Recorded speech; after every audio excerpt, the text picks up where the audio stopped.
they run that again because it is zones, but I don't know. I'm still caught up on the double backline from SOS Villains because this map, this map, if the leader gets on glass or on snipe and is allowed to stay there, that's GG's. But we're gonna see as we get into game number 1 of our final set, bringing out very interesting comp. 96-52 comments, I believe, Brush and Mini.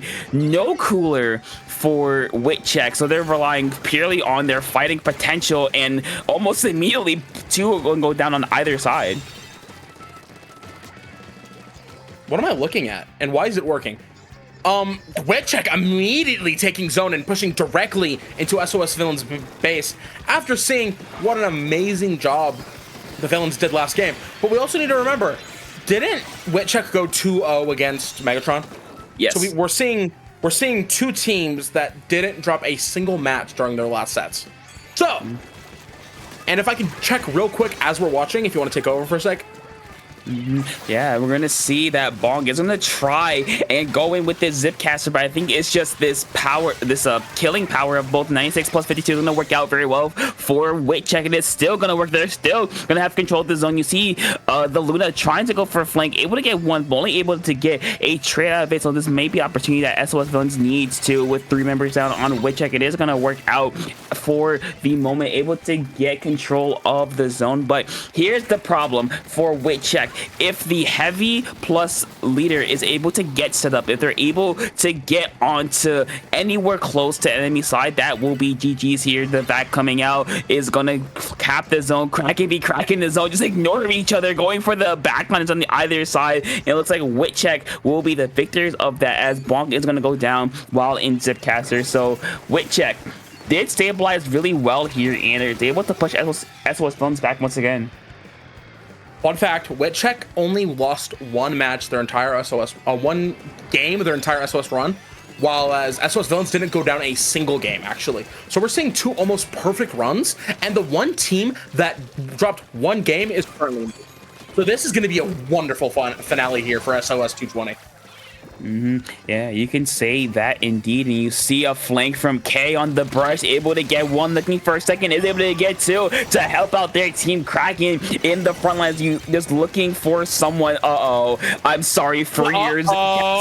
That's gonna be it. And unfortunately for SOS Villains, you see WIT just once again getting in and getting control of the zone. But I feel like a big problem for them, speaking, is they're not able to get past ramp, which is very hard against a Luna plus that heavy. So getting past that is be very hard to kind of truly lock out the enemy team, because since they're not able to do that, the rest or SOS Villains is just able to kind of push forward at least a little bit here. But they're gonna have to kind of force a fight here, as they're able to get this zone like nothing. That was impressive, honestly. Really impressive. And honestly, SOS Villains can, this could be their time to shine. Honestly, they don't have a huge penalty, as they're about to break through it now. So all they have to do is keep WIT back. That's all they got to do for the next, what, 50 seconds. They got this. I mean, yeah, that's a really good start. 2 members down. You see Bonk there is going to get another one. You see Ryu going in. There's the wipeout. Very dangerous spot. Sky is set up. Ryu set up. The team of SOS Villains is going to be all set up on the snipe. You see the Kraken coming out to try at least force a fight, force a way forward, but Bonk's going to be underneath the spawn area. Is going to not quite get a pick there, but even through all of that, SOS Villains is able to hold on, able to fight back, and able to win the game. And like I said, once that wipeout happened, once they got their advantage, SOS Villains, they took that and ran with it, as once that wipeout happened, they pushed straight through the ramp area, straight onto snipe, and just locked out for like the last 50 ticks of the game. Also, real quick, one of the TOs did just reach out to me. I read wrong again, classic slat. WIT actually has dropped 3 games. They almost lost semis. They reverse swept to save their run. So, honestly, kind of the underdogs here, and they were doing really good at the beginning. Yeah, and I think, like I said, what happened is they did have really good pushes. They got down to 9 points remaining. It was just they lost one fight, and with the comp that, well, I think it was a combination of the comp that SOS Villains had plus the map itself being kind of favored towards kind of locking out the enemy team. Yeah, it's just that's what's kind of gonna happen. But we're gonna go to a bit more of a wide open map as we go to game number 2, Clan Blitz Museum de Alfonsino. I love a good museum game, especially Clan Blitz. I love the two ways in. You got the riskier one with the block you got to jump on, or you just got the simple ramp with the spinner that you can use for cover. Honestly, pretty solid map. Take mid, push into base, score points. Easy job. Very go map. Yeah, and I think that's going to be a little because they have leaders set up on mid, the mid spinner, and just snipe like they're shooting fish in a barrel be very, very helpful for them. But we're going to see what WIT brings out. Yeah, no changes. They like what they have. They played well game number 1. So I think absolutely. A couple of adjustments here and there to kind of not lose these early fights is going to be very helpful here. But as soon as I say that, Luna able to get a pick off, and the rest of SOS Villains is going to kind of combo off of that to just take mid and try to go up this ramp, which is a very, very big choke point for this map. Yeah, absolutely. And they already have 13 clams, and they just got a pick.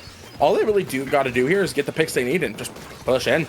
And it looks like they're doing exactly just that. SOS Villains taking no time to just get in and throw a ball in. Yeah, even though they went 3 down. Yeah, they went 3 down. They threw a ball in. Nice snipe by Sky there. But any follow-up is possibly not going to happen. Yeah, no follow-up from SOS Villains. So even though you are able to get a score, you just gave the enemy team 20 points to work with if they're able to get in here. But the question is, can they get in? Because ever since like that first interaction, that first like minute of the game, it's just been SOS Villains has had mid and they just had control of the map and paint. So it's been very, very hard for WIT to kind of push forward, because like you see right there, that leader is getting a lot of really crucial picks and keeping WIT kind of in check basically. Yeah, basically keeping them at bay, stopping them from taking mid like they really need to do in order to get into SOS Villains base. As you can see, the stamp got thrown at the E leader, taking out, and Tiramisu here is pushing forward the vac. Honestly, this could be a good chance to get a ball in here and maybe even take the lead. Since SOS Villains only got 1 ball in, honestly, a really good chance. It's a good chance, but they're not going to get it as Tiramisu's gonna go down as well. A bit of a scramble there trying to get that ball, not quite able to get it in. So SOS Villains not bending under the pressure, not allowing them to score here. Maybe an opportunity for themselves to get in and get a couple of points on the board. Bonk going way far in the back lines, 4-1, able to get Tama cross down, not able to get anything else, but that just keeps WIT on their feet. I think that's the whole game plan of SOS Villains, is keep WIT kind of contained, so you can allow Sky and Ryu to just kind of pick them off from the back lines, be a distraction for Bonk and the Luna Blaster to go in and to get these picks here. As so far, WIT, they've got into the enemy plat. It's just when it comes to scoring, they've been just they've been held back by those 2 backliners. Yeah, absolutely. And we see K coming with the Kraken here. He does get a pick. Let's see if they get another. Well, maybe. They are 2 down. So this honestly is a good chance for WIT to go in. They are 3 down, but they do have a ball, and they could have 2. This is the perfect time to push for them. Yeah, you can say that again. You see Tama getting a nice double kill. Bonk going in. They're going to go down. That's lead. The ball is going to fall off the plat. This is going to be protected by the Luna as well. So what looked like a 50 point or like a 40 point push was only 20 points for WIT. K just sharking, biding their time, going to be forced to jump back or back away. So SOS Villains, they kind of saved themselves, best way I could put it. That ball dropping just gave WIT less points and less opportunity to score here, and in fact it gave SOS Villains an opportunity to get in and get on the plat and get points of their own going. Yeah, honestly, they're doing a really great job at pushing their way into the plat, into WIT plat when they need to, and they're doing a good job at keeping WIT from pushing into their own. Yeah, they're doing a very good job indeed. About a little less than a minute and a half to go less in this game. SOS Villains, they do have to push though. Like, they can play it really defensive, but they have to get points on the board. They're not in the lead, and if you're a WIT check, just kind of keep doing what you're doing, honestly. Like, you're not going down just for nothing. You're at least getting trades out of it, which is very, very big. You see a Kraken coming in from K, just taking some space, getting a kill on Sky, maybe two. There's the second one, and a third. There's the third. So WIT check and the opportunity to get more points on the board here. The Luna Blaster not quite able to stop the ball from going in. They're gonna go down instead, and WIT check more points, just laying it on. Tiramisu gonna get sniped out of that VAC. That's gonna be very, very helpful for SOS Villains here. Tomacross and the 52 are gonna be down there and able to at least stall a little bit, but not able to get any more points on the board. So SOS Villains, 20 seconds remain in this game. They have the 2 power clams to work with. They can definitely get the lead back here instantly. Yeah, absolutely. All they got to do is get these 2 balls in and just a couple clams, but they immediately go 2 down as WIT check immediately takes mid, and with 5 seconds left on the board topic, it's not looking good, as it looks like this game is going to go into overtime. Yeah, it's gonna go into overtime, but how long will that last? It's just Sky just kind of get a pick here on the 52. It's not gonna work out. 2 more balls in the basket, and that will do it with WIT check fighting back really, really well here. They didn't get overwhelmed. I think they did a really good job of keeping SOS Villains at bay. They didn't really let them score. They scored what, 1 time, and they just only scored the once. Yeah, they scored the once. I think the goal, or what really worked for them, was they didn't let Bonk or the Luna Blaster kind of go crazy and give give them too much space. It felt like while they were, a little bit not scared, a little bit cautious of Sky on the leader, they just kept eyes on the 2 frontliners to make sure that they just didn't run around freely. And it worked in their favor. I mean, if they can keep this up, they could take the game and the win here. The games and the win here. I mean, they are the underdogs. WIT check. I don't know. I'm excited to see where this game goes. These games go. Up next, tower control ink plot. I'm a big fan of ink plot. Personally, I love a good tower control ink plot. How about you? Yeah. It's good. I like it. I think it's definitely, of course, a classic of Splatoon 3. And I think that it does kind of, I don't know. It's weird because I think it's very, I don't think balance is the word. A lot of different weapon ranges can work really well on this map, right? And I think specifically for SOS Villains, I think, of course, this map is good for leader because you can sit on the clams, sit on bats, sit on the stacks to kind of get snipes off. It's good for both Carbon and Luna Blaster. You can sit underneath the ledges, sit underneath the bats, and get a couple picks there. It's good for heavy because you just kind of have a lot of paint to work with. And also for WIT check, it's pretty good for them as well. Like I said, those ledges can be taken advantage of by both the 52 and the Octobrush. VAC is VAC, and you have Mini as well, which is a very mobile weapon. You can build up your hammer really fast, so I think it's a very balanced map for both teams, honestly. Yeah, if you have like the leader or the heavy set up on plat, one of those short range can just sneak in and sneak under and just take them out. Team here. Yeah, but I think at least a little bit of momentum on their side because they did just take a game off. Continue that as we go to game number 3. Sky switching over to the Splatling, wait. Double Splatling for SOS Villains. That's a lot of paint. That's a lot of paint. That's a lot of paint. Apparently they want a little bit more paint for their front lines to do some damage to WIT check, and it's honestly starting off pretty good in the first 15 seconds of this match. We have SOS Villains pushing towards the first checkpoint. They already got WIT check 2 down, and they're pushing into their bats. We got the Octopus heading in. We got the Mini heading in. Bonk takes him out. Honestly, first checkpoint already down. The double heavy might be the play here.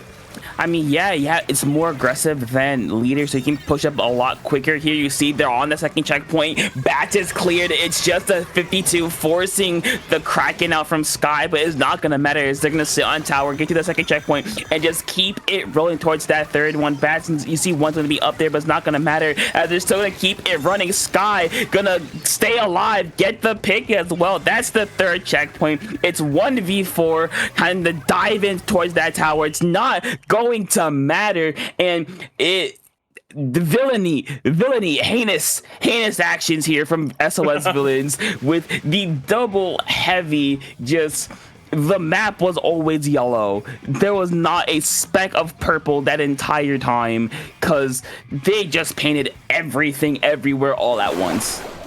They got 95% of the way through the checkpoints before the first minute was even up. As you can see, 4:05 on the clock here is 4:03 when they reach the checkpoint. For like around 3:58 when they break it. Insane. What a quick game. I mean, that's just a gut punch for WIT check, is it not? Like, Imagine, yeah. Imagine that you just played your heart out with game number 2 to barely not let them score, and then they say, "All right, bet." They just dropped the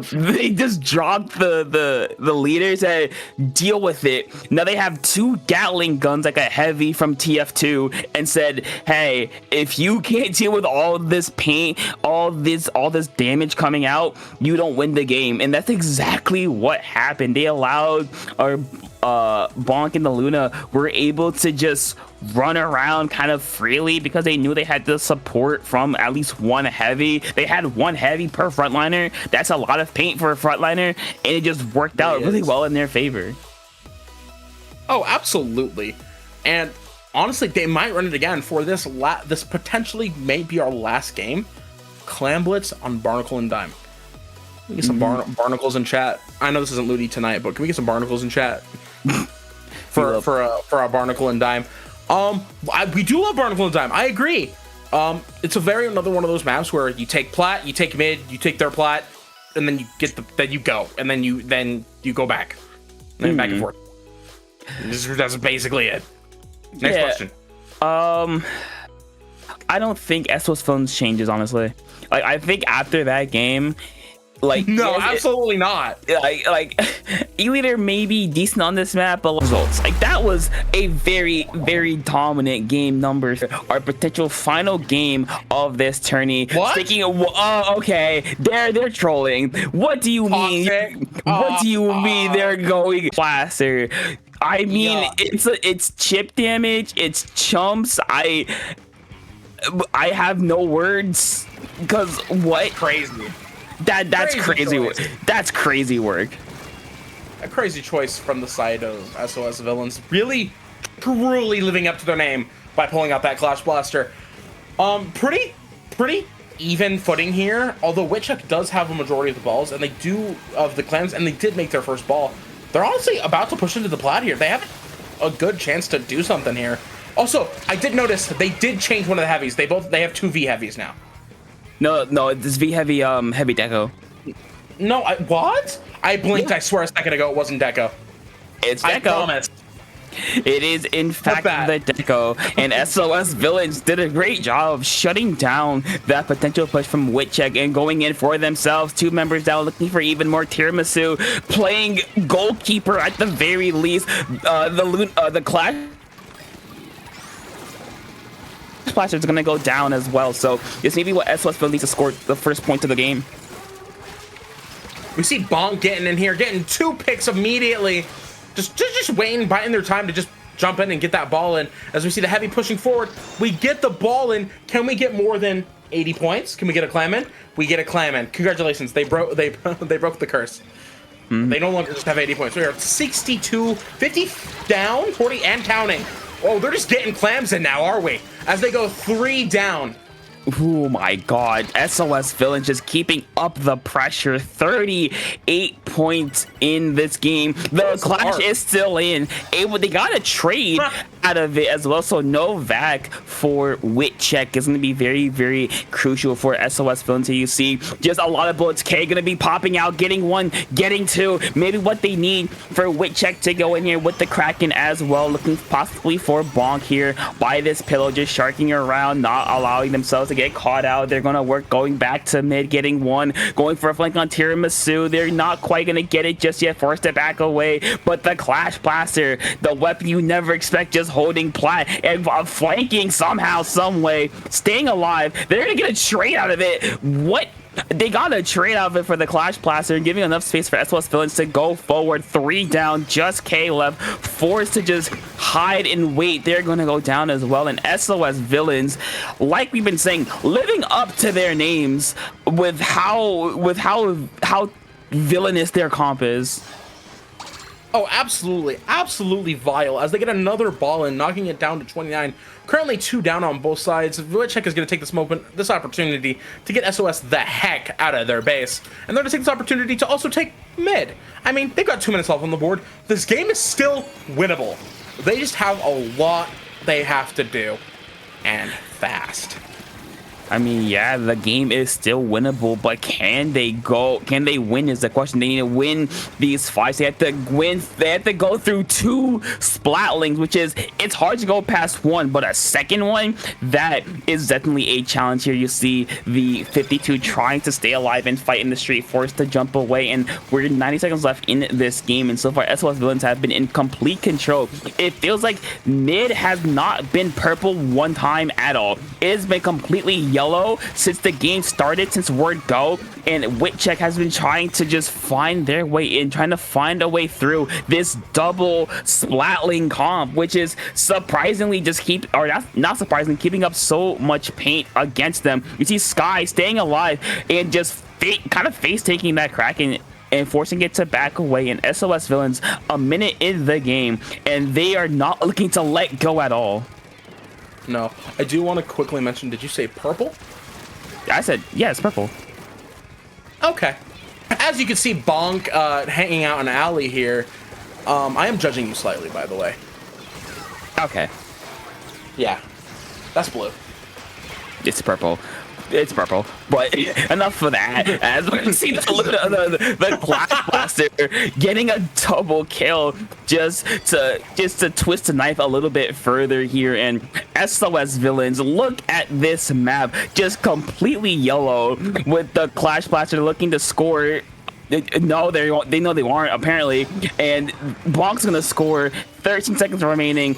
SOS Villains just having fun at this point, getting basically a wipeout as well. 6 seconds. Ryu with a couple more clams in, and I believe that's all she's going to write. And if you can believe it, only in North America can a Clash Blaster double heavy win SOS. You see them celebrating. There's only one to go, and I believe WIT is also, yeah, you see them also celebrating as well before getting a pick as well to end it off. And I